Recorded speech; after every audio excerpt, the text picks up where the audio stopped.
In a bustling city, I've met only two individuals who have truly brought me joy. The first was a businessman from Karachi. He confessed to being a modest entrepreneur, left with just 5,000 rupees monthly after all expenses. He sought my help to find a deserving person to quietly support. Hearing his request filled me with delight, and there's a reason I'll share later. The second individual hailed from Lahore, working as a humble clerk. Someone told me of his extraordinary deed. He would gather street children after work, teaching them the alphabet and numbers. Intrigued, I made my way to his residence near the railway tracks in Dharampura. As I arrived, I saw sacks and bags collected by paper recycling children surrounding his door. Weaving my path through them, I entered his modest room. A carpet lay on the floor, serving as the classroom for children learning their first letters. He was teaching a young girl who was hearing and speech impaired through gestures. His face radiated a profound aura of peace.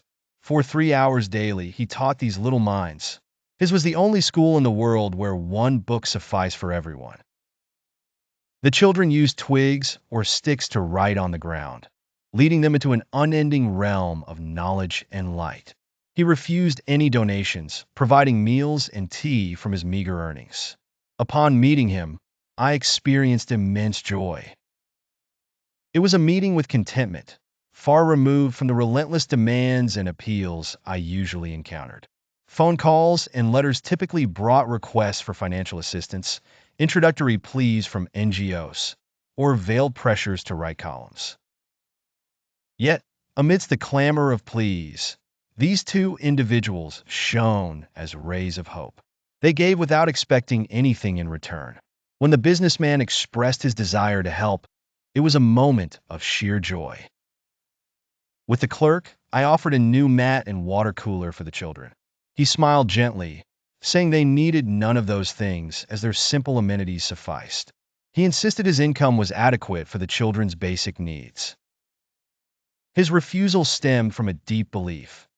God prefers the hand that gives over the one that takes. His words and generosity were a rare echo in a society that often stretched its hands out in asking.